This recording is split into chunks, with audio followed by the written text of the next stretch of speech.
보시길 바랍니다. 창세기 11장 1절부터 9절입니다. 처음에 세상에는 언어가 하나뿐이어서 모두가 같은 말을 썼다. 사람들이 동쪽에서 이동하여 오다가 시날 땅 한 들판에 이르러서 거기에 자리를 잡았다. 그들은 서로 말하였다. 자, 벽돌을 빚어서 단단히 구워내자. 사람들은 돌 대신에 벽돌을 쓰고 흙 대신에 역청을 썼다. 그들은 또 말하였다. 자, 도시를 세우고 그 안에 탑을 쌓고서 탑 꼭대기가 하늘에 닿게 하여 우리의 이름을 날리고 온 땅 위에 흩어지지 않게 하자. 주님께서 사람들이 짓고 있는 도시와 탑을 보려고 내려오셨다. 주님께서 말씀하셨다. 보아라, 만일 사람들이 같은 말을 쓰는 한 백성으로서 이런 일을 하기 시작하였으니 이제 그들은 하고자 하는 것은 무엇이든지 하지 못할 일이 없을 것이다. 자, 우리가 내려가서 그들이 거기에서 하는 말을 뒤섞어서 그들이 서로 알아듣지 못하게 하자. 주님께서 거기에서 그들을 온 땅으로 흩으셨다. 그래서 그들은 도시 세우는 일을 그만두었다. 주님께서 거기에서 온 세상의 말을 뒤섞으셨다 하여 사람들은 그곳의 이름을 바벨이라 한다. 주님께서 거기에서 사람들을 온 땅에 흩으셨다. 네. 우리가 인류는 어떻게 보면 창세기를 지금 하나님이 우리에게 보게 하시면서 참 중요한 것을 계속 깨닫게 하시는 것 중에 하나가 인류 역사는 계속 반복되고 있다는 것입니다. 정말 어떻게 보면 새로울 것이 없구나. 계속 이것을 반복하고 있구나. 사람들은 하나님 안에서의 평안을 누리다가도 곧 자기의 번성과 아름다움과 명성을 추구하게 되고 그 결과 용사들이 나타나지만 그들은 생각하는 것이 계속 악하여짐을 보게 됩니다. 어제 우리는 셈과 함과 야벳의 후예가 우리 모두가 형제임을 사실 인류는 서로 지금 적대적으로 싸워야 될 자들이 아니라 원래는 우리 창세기의 그 원리로 돌아가 본다면 우리는 형제요 자매이기에 이럴 사람들이 아니라는 것입니다. 그러면서 어제 잠깐 보여드렸던 것처럼 한자에도 그 흔적이 분명히 남아있다고 말씀드렸습니다. 왜 배가 8명 탄 배를 선이라고 했는지 배선자 왜 의에 어린 양이라는 게 들어가 있는지 금지할 금에 왜 수풀림이 들어가 있는지 우리는 이런 것들을 보면서 왜 하나님이 우리가 셈의 후예라는 사실을 다시 한번 확인하는 것입니다. 그래서 우리가 이 말씀들을 보면서 결국엔 어제도 동일합니다. 셈과 함과 야벳 중에서 이 함의 후예 중에서 용사가 나옵니다. 10장 8절 9절 보시면 8절에 이렇게 나옵니다. 구스 또 니므롯을 낳으니 구스는 함의 아들인데 니므롯이 나왔는데 그는 세상의 첫 용사가 또 됩니다. 그리고 9절에 그가 여호와 앞에서 용감한 사냥꾼이 되었으므로 속담에 이르기를 아무는 여호와 앞에 니므롯같이 용감한 사냥꾼이로다 하더라. 10절에 보시면 그의 나라는 시날 땅의 바벨과 에렉과 악각과 갈레에서 시작되었습니다. 그러니까 바벨에 오늘 등장하는 이 바벨의 시조가 된 사람도 누굽니까? 용사, 니므롯, 함의 후예들입니다. 사람들은 계속 이것을 반복합니다. 그 근원에는 그럼 뭐가 있는가? 근원에 이 바벨탑을 쌓게 됐던 그 근원에 뭐가 있습니까? 그 근원에 3절에 보시면 11장 3절을 보시면 서로 말하되 벽돌을 만들어 견고히 굽자 하여 이에 벽돌을 너 돌을 대신하며 역청으로 진흙을 대신하고 벽돌과 역청은 지금의 아스팔트를 말하는데 이 벽돌을 굳히는 재료로 쓰인 거죠. 이 당시 때만 해도 이건 엄청난 발견입니다. 엄청난 과학기술의 발전이죠.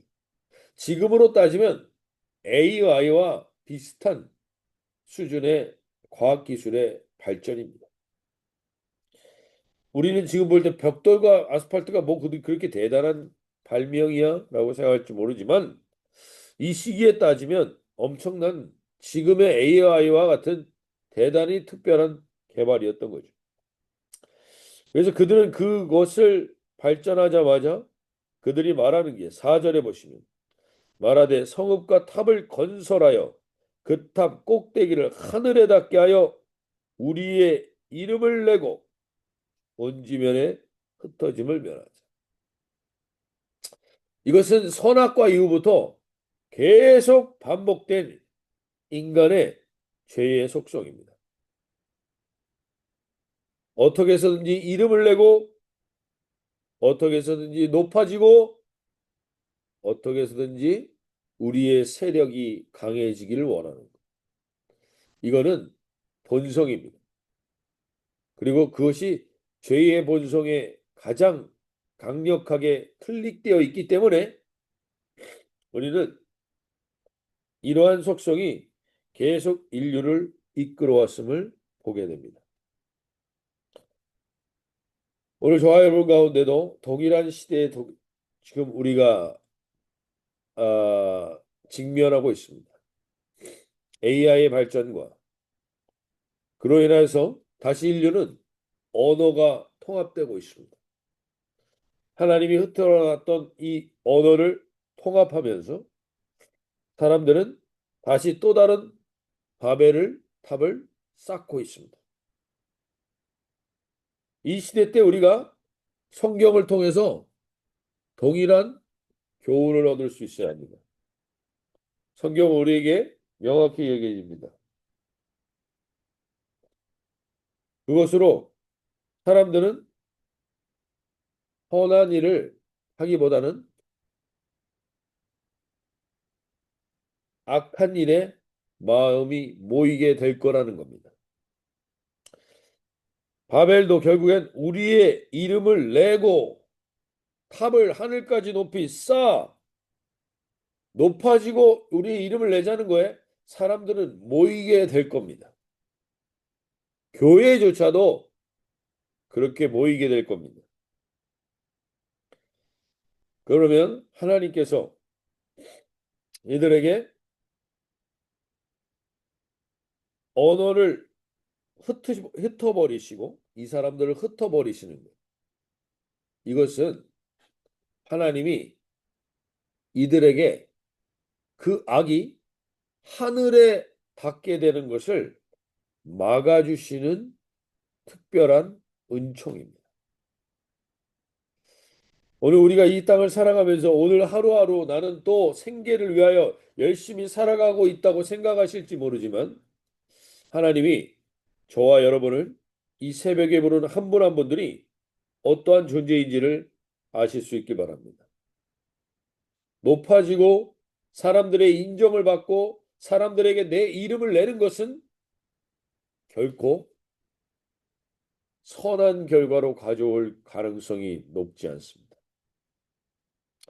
그래서 하나님은 우리를 혼란하게 하고 그리고 우리를 흩어버리실 때가 있습니다. 그것은 하나님께 감사해야 되는 이유가 될 겁니다. 왜냐하면 악이 더 커지고 높아지는 것을 막아주셨기 때문에. 오늘 우리가 이 땅 가운데 얼마나 우리는 우리의 이름에 연연하는지 모릅니다. 각 교회 공동체든 어디든 자기 이름의 기념비를 쌓는 것이 얼마나 많은지 모릅니다. 우리도 거기에 일조를 하고 있습니다. 그러나 그것은 하나님이 기뻐하시지 않을 뿐만 아니라 소통을 막는 일들이 됩니다. 지금도 여기도 보십시오. 우리가 같은 언어를 쓴다고 소통이 됩니까? 같은 언어를 쓴다고 다 소통이 되는 게 아닙니다. 같은 언어를 써도 교만하고 자기 이름과 자기에게 집중하면 그 사람과 소통하기 쉽지 않습니다. 결국 이것은 모든 소통을 막아버립니다. 그리고 흩어짐을 면하지 않도록 자기네끼리 하나의 큰 무언가 기념비를 세우기를 원하는 것. 여기에 우리는 어떻게 깨어 있는지 돌아보며 이 아침에 나갈 수 있길 바랍니다. 세상은 계속 이것의 반복이었습니다. 역사는 계속 이것을 반복해 왔습니다. 그런데 하나님은 그들을 사랑하셔서 그들의 이름을 하나님 없애시고 그들을 그 혼잡하게 하고 흩으실 때가 있습니다.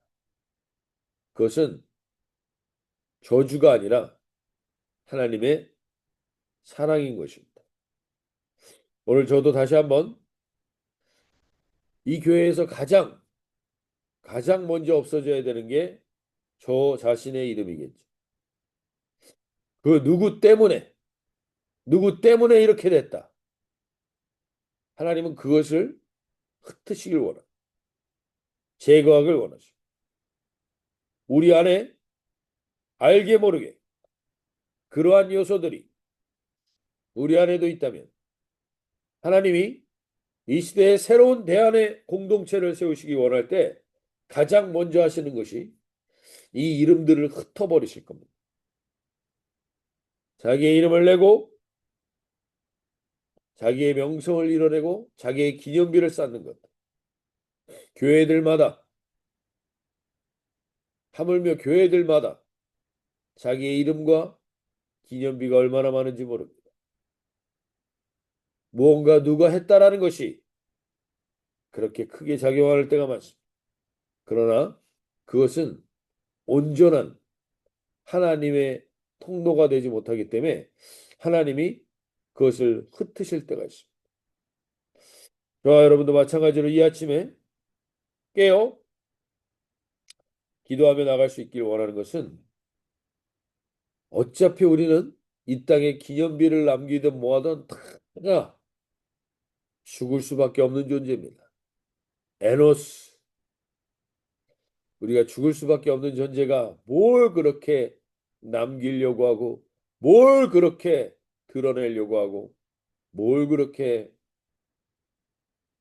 기념비를 세우려고 했는지 돌아보면서 우리 공동체도 기념비를 남길 게 하나도 없지만 그럼에도 불구하고 우리 안에 그 이름과 사람에 대한 그 의식과 사람들의 격려와 칭찬에 대한 그 많은 것들이 혹시 우리 안에도 남아 있다면 오늘 이 아침에 깨어 우리가 그 스스로 그것들을 흩어 버릴 수 있기를 원합니다. 하나님이 흩으신다는 것은 그 사람의 이름이 교회에서 사라지게 하는 것은 그 사람을 나를 뭘로 보는 거야가 아니라 그 사람을 사랑하셔서 그 일을 하신다는 것입니다. 저도 마찬가지고 우리 안에서 하나님보다 높아지는 것. 에노스 죽을 수밖에 없는 존재가 됐을 때 사람들은 비로소 여호와의 이름을 불렀다고 했습니다. 오늘 우리도 비로소 내가 하나님의 이름을 부를 수밖에 없는 존재임을 깨달아 그것을 고백하며 나가는 이 복된 하루가 되실 수 있길 바랍니다. 하나님의 이름만 드러낸다라는 것, 하나님의 이름만 나타난다라는 것은 어떻게 보면 우리는 뭔가 라는 생각이 들 수 있지만 그때에 비로소 우리의 인생은 가장 하나님이 영화롭게 하십니다. 나의 이름을 나를 존귀케 하는 자가 내가 그를 존귀케 하신다고 하셨던 그 약속을 믿고 우리가 우리의 이름과 우리가 드러나는 곳과 우리의 기념비가 세워진 것들이 있다면 다 허물고 흩어버릴 수 있길 바랍니다. 그리고 다시금 주님 앞에서 깨어 주님의 이름을 높이며 에노스 밖에 내가 하나님 이런 존재일 수밖에 없다라는 존재를 아는 자들에게 성령이 임합니다. 마가다락방에 함께 모였던 예수님의 제자들은 자기 이름을 드러낼 게 없는 실패자여 배신자여 도망자임을 고백하고 있을 때 거기에 성령이 임합니다. 성령이 임하고 나서는 그 혼잡했던 그 수많은 나라에서 왔던 디아스포라들을 이 성령의 제자들이 마가다락방의 제자들에게 네 복음을 전하자 다 알아듣게 됩니다. 그것이 모순절 마가다락방의 역사였죠. 오늘 하나님께서 우리 공동체 안에도 하나님 그 은혜를 주시옵소서. 성령님으로 하나의 소통을 이루는 공동체가 되게 하여 주시고 우리가 깨어서 바벨탑은 우리도 모르게 쌓아 올려진 바벨탑이 있다면 하나님 허물어 버리게 하시고 이 혼잡해 있는 모든 것으로부터 인류 역사는 이것이 반복되고 있음을 다시 한번 알게 하여 주셔서 지금 특별히 AI로 인하여 얼마나 높이 바벨탑을 쌓고 있는지 모릅니다. 결국 하나님이 흩으실 수 있습니다.